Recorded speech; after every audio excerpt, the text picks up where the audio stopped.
Part 1. You will hear a conversation between Annetta and Charlotte, first-year university students, and Bill, who works for the Student Union Employment Service. First, you have some time to look at questions 1 to 5.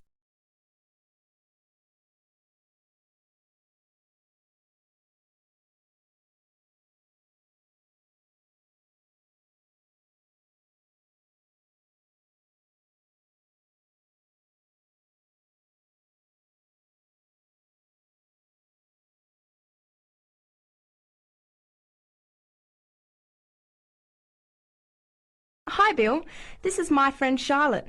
She's doing first year science too. Pleased to meet you, Charlotte. Annetta told me you want some part-time work. Now, I just have to complete your details on the computer. What's your surname? Johnston. With an E? Yes, Johnstone.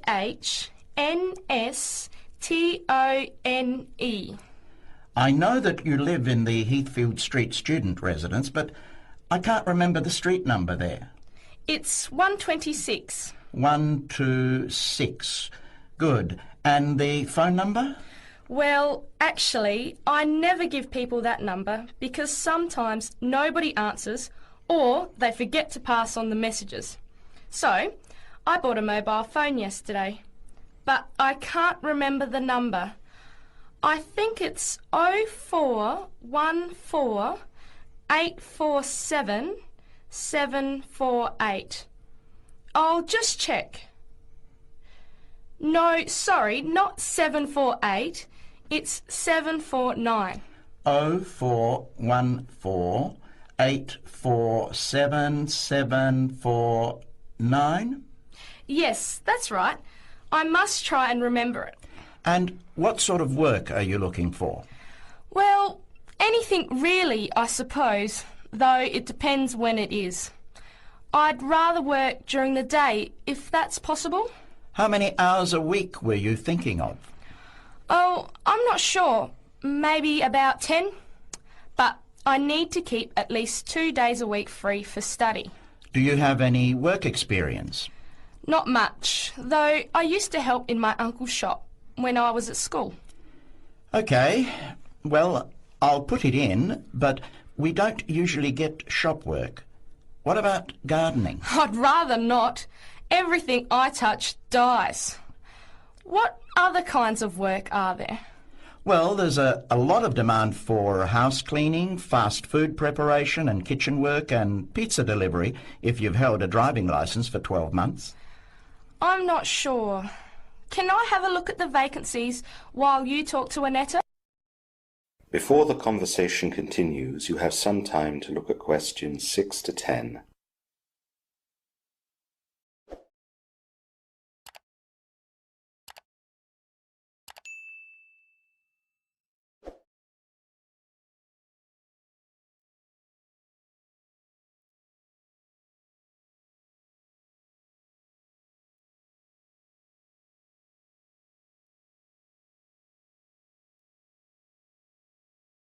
Bill, I'd like to change my job.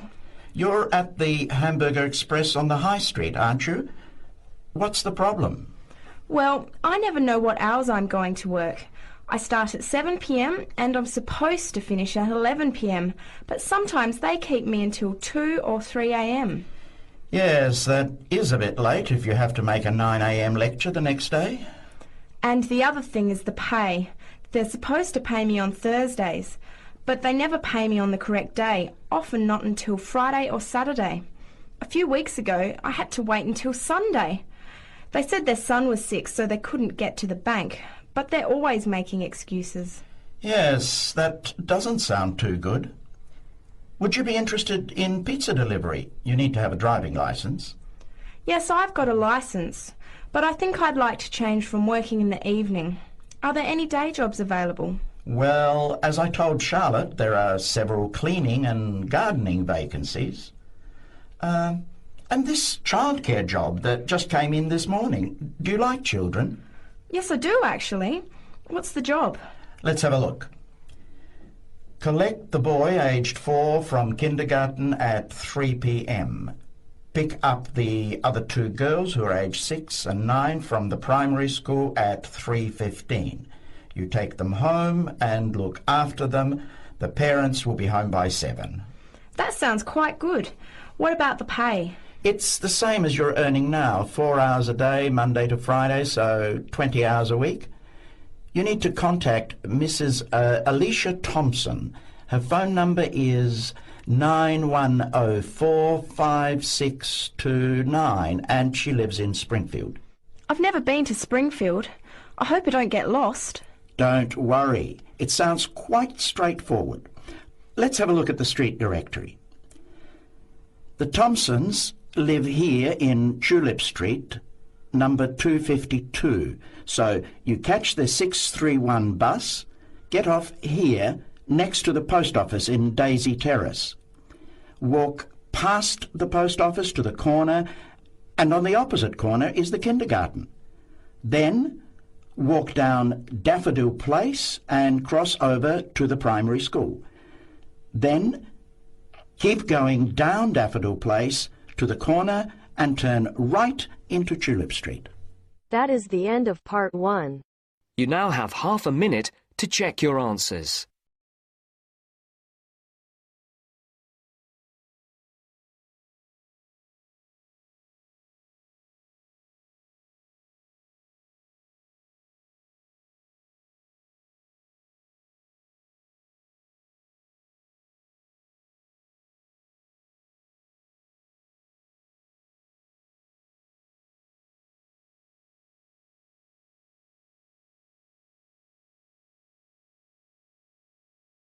Now turns to part 2. Part 2. You will hear a talk by a tour guide. First, you will have some time to look at questions 11 to 17.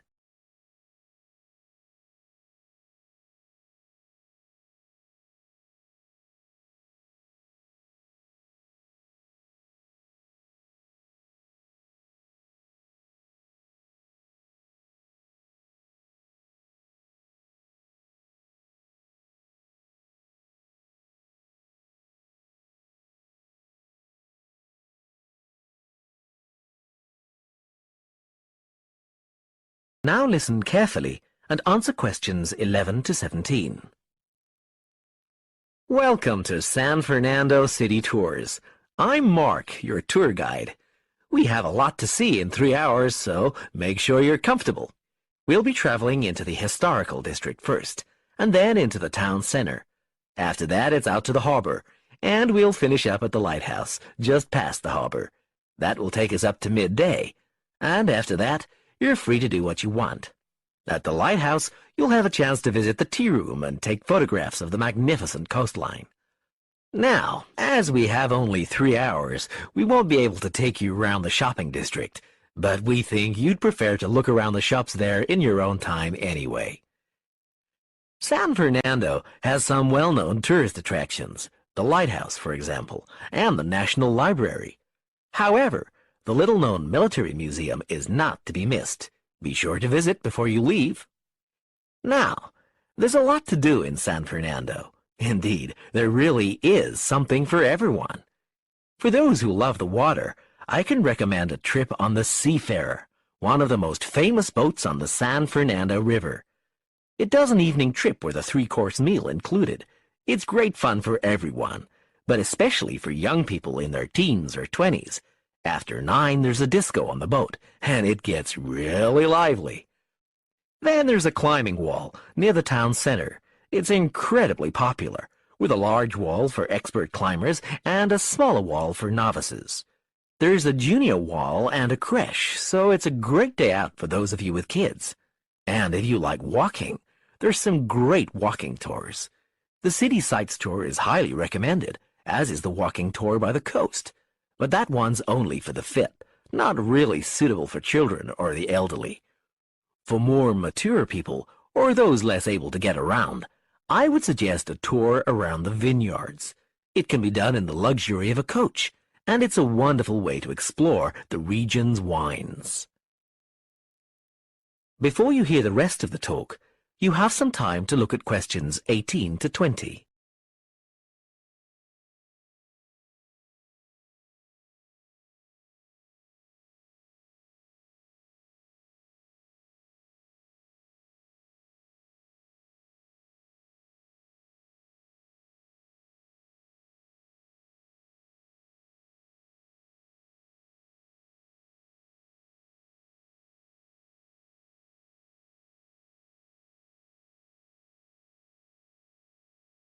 Now listen and answer questions 18 to 20.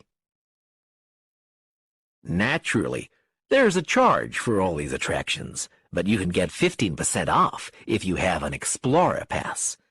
If you don't have a pass but would like one, the driver here has application forms. Just ask him for one and fill it out while on the tour. Then you hand it into the tour office. Normally, it costs $10, but this year it's just $7. When you hand it in, you'll get your picture taken for the card on the spot, and then your card is ready to use. Remember to show it whenever you pay for anything. The discounts apply not just to tourist attractions, but some bars and restaurants. Basically, everywhere you see a red Explorer symbol. Ah, we're coming up to the historical district now. If you'd like to look at... That is the end of part 2. You now have half a minute to check your answers.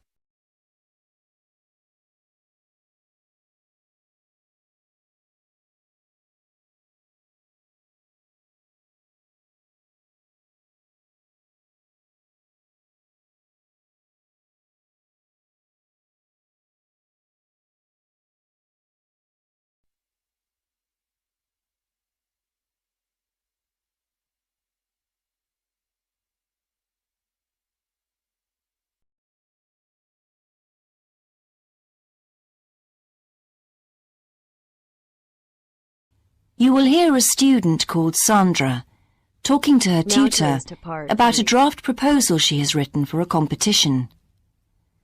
First, you have some time to look at questions 21 to 24.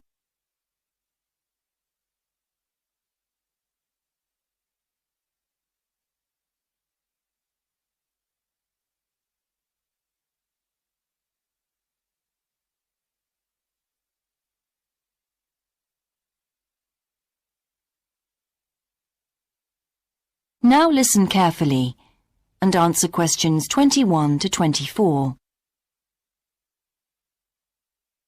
Right, Sandra.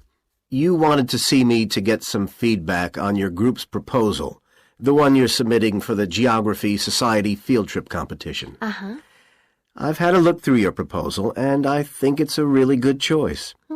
In fact, I only have a few things to say about it, but even in an outline document like this, you really have to be careful to avoid typos and problems with layout in the proposal, and even in the contents page. So read it through carefully before submitting it, okay? Will do. And I've made a few notes on the proposal about things which could have been better sequenced. Okay. As for the writing itself, I've annotated the proposal as and where I thought it could be improved. Generally speaking, I feel you've often used complex structures and long sentences for the sake of it, and as a consequence, although your paragraphing and inclusion of subheadings help, it's quite hard to follow your train of thought at times. Oh, So cut them down a bit, can you? really? Yes, and don't forget simple formatting like numbering. Didn't I use page numbers? I didn't mean that. Look, you've remembered to include headers and footers, which is good, but listing ideas clearly is important. Number them or use bullet points, which is even clearer. Then you'll focus the reader on your main points. I thought your suggestion to go to the Navajo Tribal Park was a very good idea. No, I've always wanted to go there. My father was a great fan of cowboy films and the Wild West, so I was subjected to seeing all the epics, many of which were shot there. As a consequence, it feels very familiar to me, and it's awesome, both geographically and visually. So it's somewhere I've always wanted to visit. The subsequent research I did and the online photographs made me even keener. Before you hear the rest of the conversation, you have some time to look at questions 25 to 30.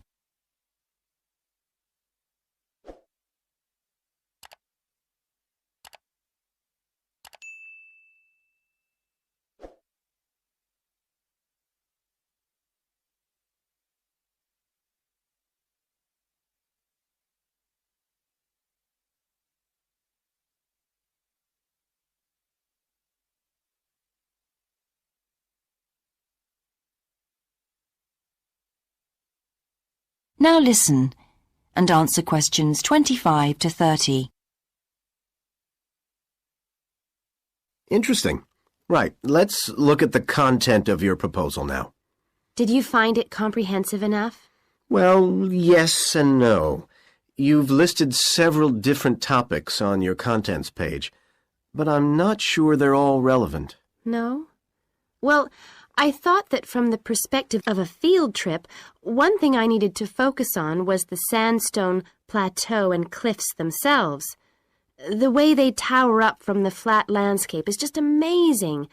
The fact that the surrounding softer rocks were eroded by wind and rain, leaving these huge outcrops high above the plain. It's hardly surprising that tourists flock to see the area. Well, yes, I'd agree with including those points. And then the fact that it's been home to Native American Navajos and all the social history that goes with that. The hardships they endured trying to save their territory from the invading settlers. Their culture is so rich. All those wonderful stories.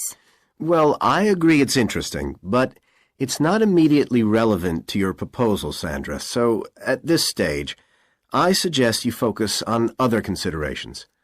I think an indication of what the students on the trip could actually do when they get there should be far more central, so that certainly needs to be included and to be expanded upon. And I'd like to see something about the local wildlife and vegetation, too. Not that I imagine there's much to see. Presumably the tourist invasion hasn't helped. Okay, I'll do some work on those two areas as well. But you're right, there's not much apart from some very shallow-rooted species.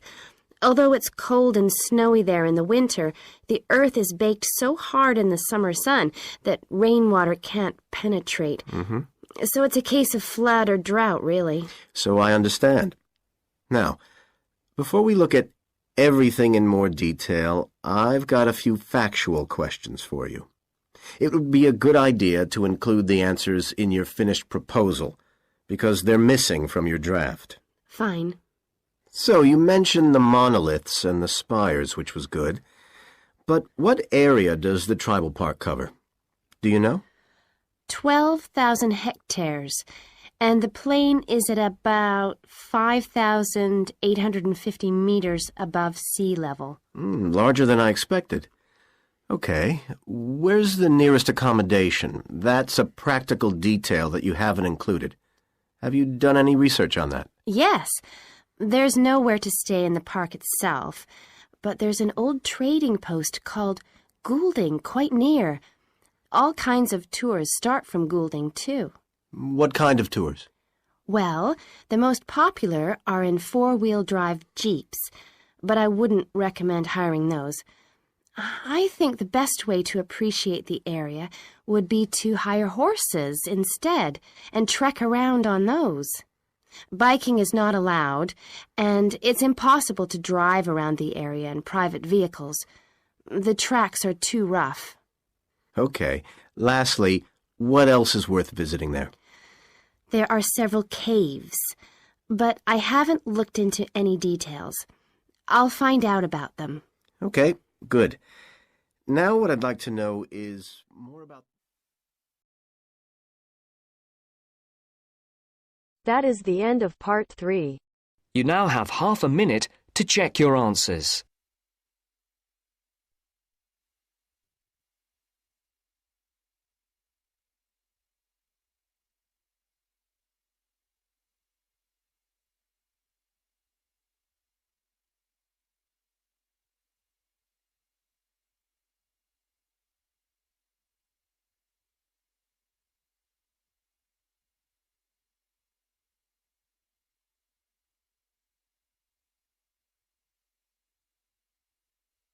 Now turns to part 4.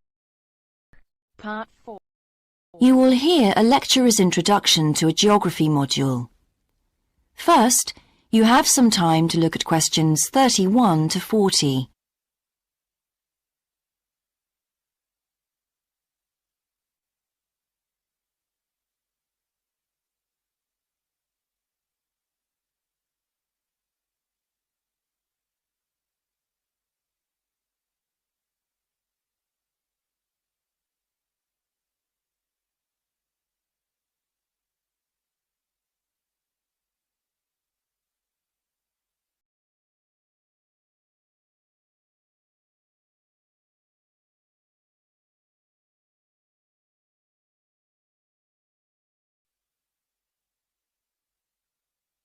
Now listen carefully and answer questions 31 to 40.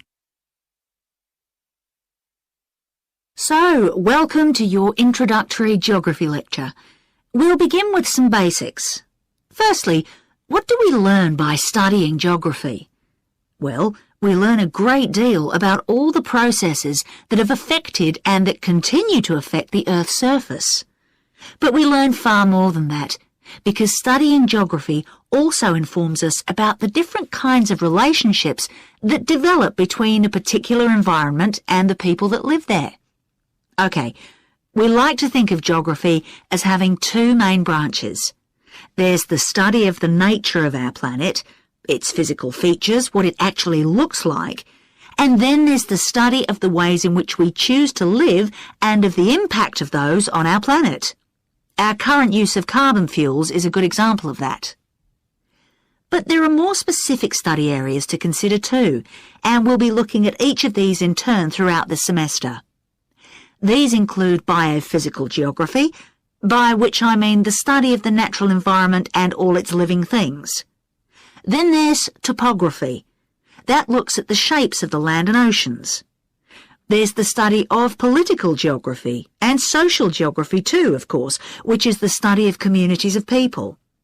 We have economic geography, in which we examine all kinds of resources and their use, agriculture, for example. Next comes historical geography, the understanding of how people and their environments and the ways they interact have changed over a period of time. And urban geography, an aspect I'm particularly interested in, which takes as its focus the location of cities, the services that those cities provide, and migration of people to and from such cities. And lastly, we have cartography. That's the art and science of map making. You'll be doing a lot of that. So, to summarise before we continue, we now have our key answer. Studying this subject is important because without geographical knowledge, we would know very little about our surroundings and we wouldn't be able to identify all the problems that relate to them. So, by definition, we wouldn't be in an informed position to work out how to solve any of them.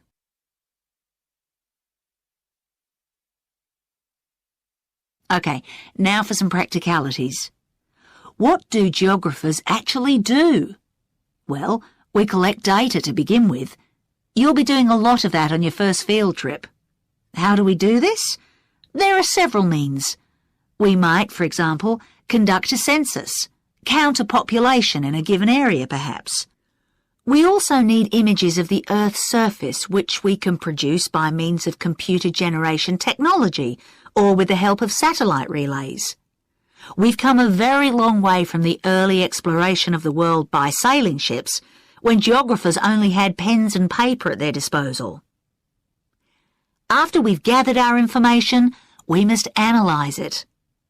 We need to look for patterns, most commonly those of causes and consequences. This kind of information helps us to predict and resolve problems that could affect the world we live in. But we don't keep all this information confidential. We then need to publish our findings so that other people can access it and be informed by it. And one way in which this information can be published is in the form of maps. You'll all have used one at some stage of your life already. Let's consider the benefits of maps from a geographer's perspective. Maps can be folded and put in a pocket, and can provide a great store of reference when they're collected into an atlas. They can depict the physical features of the entire planet if necessary, or just a small part of it in much greater detail. But there is a drawback. You can't exactly replicate something that is three-dimensional, like our planet, on a flat piece of paper, because paper has only 2 dimensions. And that means there'll always be a certain degree of distortion on a map. It can't be avoided. We can also use aerial photographs, pictures taken by cameras at high altitude above the Earth. These are great for showing all kinds of geographical features that are not easy to see from the ground. You can easily illustrate areas of diseased trees, or how much traffic is on the roads at a given time, or information about deep seabeds, for example. Then there are Landsats. These are satellites that circle the Earth and transmit visual information to computers at receiving stations. They circle the Earth several times a day and can provide a massive information. You'll all be familiar with the information they give us about the weather, for example. So, what we're going to do now is look at a short presentation in which you'll see all these tools.